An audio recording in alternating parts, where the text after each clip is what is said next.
Just a quick reading on Chapter 2, Section 1, starting at page 33. It says, what at the top? What influenced colonial government?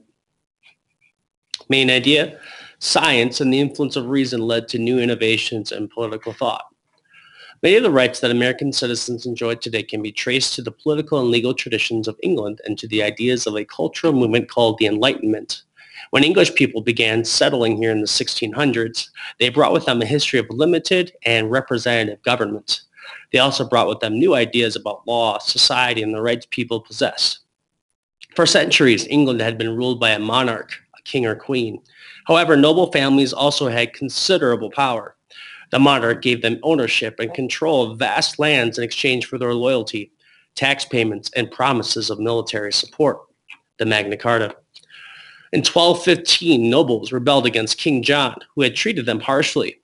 They forced the king to sign an agreement called the Magna Carta, Latin for Great Charter.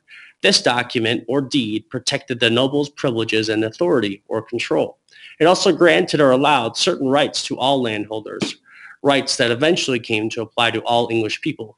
These rights included equal treatment under the law and trial by one's peers. The Magna Carta limited the power of the monarch by guaranteeing that no one would be above the law, not even the king or queen.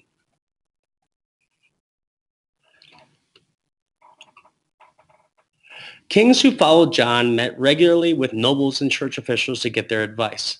Gradually, this group grew in size and power, expanding to include representatives of the common people. By the late 1300s, it had developed into a legislature, a lawmaking body known as Parliament. For the next few centuries, the English monarchs cooperated with Parliament. In the mid-1600s, however, serious power struggles began. In 1688, Parliament removed King James II from the throne and invited his daughter Mary and her husband William to rule instead. In doing so, Parliament demonstrated that it was now stronger than the monarch. This peaceful transfer of power, known as the Glorious Revolution, changed government in England. From that time on, no ruler would have more power than Parliament. Sources of American law. English Bill of Rights. To clarify this relationship, Parliament drew up the English Bill of Rights in 1689. This document further restricted the monarch's power. It also guaranteed free elections to Parliament, the right to a fair trial, and the elimination of cruel and unusual punishments. Common law. In its earliest days, England had no written laws. People developed rules to live by, however, and these customs came to have the force of law. In addition, as a court system developed, the court's decisions became the basis of a body of law. When judges were asked to decide a case, they would look for a precedent or a ruling in an earlier case that was similar. The judge would then make a consistent ruling. This system of law is known as common law. It rests on court decisions rather than regulations written by lawmakers. Although England's system of common laws came about without being planned, it worked well and has remained in place to this day. Our own laws about property, contracts, and personal injury are based on English common law. Philosophical influences. John Locke, 1632 to 1704, was an English writer who supported the Glorious Revolution. Locke argued that people were born free, equal, and independent. They also possessed rights called natural rights to life, liberty, and property that no government could take away. In the Second Treatise of Government, Locke wrote, "All mankind, being all equal and independent, no one ought to harm another in his life, health, liberty, or possessions." What is a social contract? Locke also believed that if a government tried to take away people's natural rights, it was breaking the social contract. A social contract is an agreement among the people in a society. They agreed to give up part of their freedom to a government in exchange for protection of natural rights. The people agreed to obey the government as long as it protects their rights.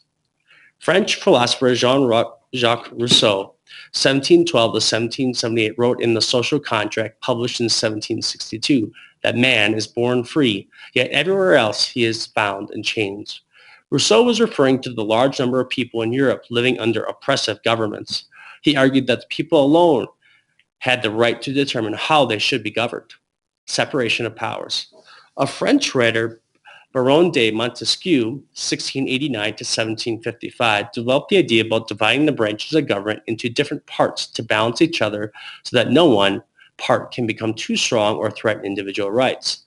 His ideas on the separation of powers, along with Locke's ideas on the social contract and natural rights, became cornerstone of the Declaration of Independence and the U.S. Constitution. Ideas of Enlightenment. Locke and Montesquieu are considered Enlightenment thinkers. Building on the scientific discoveries of the 1600s, these thinkers believed that God had created an orderly universe. The laws of this universe could be discovered through the use of human reason.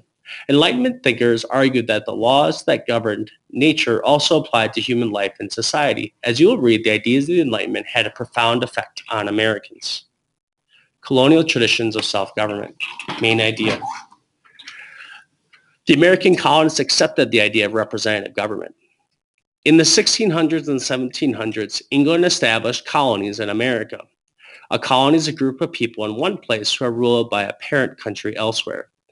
The early colonists remained loyal subjects of England with a strong sense of English political traditions. They accepted common law and believed that the ruler was not above the law. They also expected to have a voice in government and other basic rights, representative government. The first permanent English settlement in North America was Jamestown in what is now Virginia. It was founded in 1607 by the Virginia Company, a group of London merchants. Jamestown was organized as a joint stock company, which provided investors partial ownership and a share in future profits. The merchants also received a charter from King James I. A charter is a written document granting land and the authority to set up colonial governments. At first, Jamestown was managed by a governor and council appointed by the Virginia Company. In 1619, however, the colonists formed the House of Burgesses, the first representative assembly or legislature in the English colonies. The House of Burgesses had little power, but it marked the beginning of self-government in colonial America. The Mayflower Compact. In 1620, shortly after the House of Burgesses was formed, another group of colonists from England known as the Pilgrims arrived in America. They built a settlement called Plymouth, hundreds of miles north of Virginia. Today, Plymouth is in Massachusetts, a part of New England. Even before their ship, the Mayflower, reached America, the Plymouth colonists realized they needed rules to govern themselves if they were to survive in a new land. They drew up a written plan for government. 41 of the men aboard signed the Mayflower Compact. A compact is an agreement or contract among a group of people. Town meetings. The Mayflower Compact established a tradition of direct democracy. Throughout the colonial period and in New England today, citizens held town meetings to address local problems and issues. These town meetings developed into the local town government. Although anyone in the town could attend and express an opinion, voting was limited to men who had been granted land by the town. Fundamental Orders of Connecticut. By 1639, a number of Pilgrims were being persecuted for their religious beliefs. They left Massachusetts and colonized the area that is now Connecticut.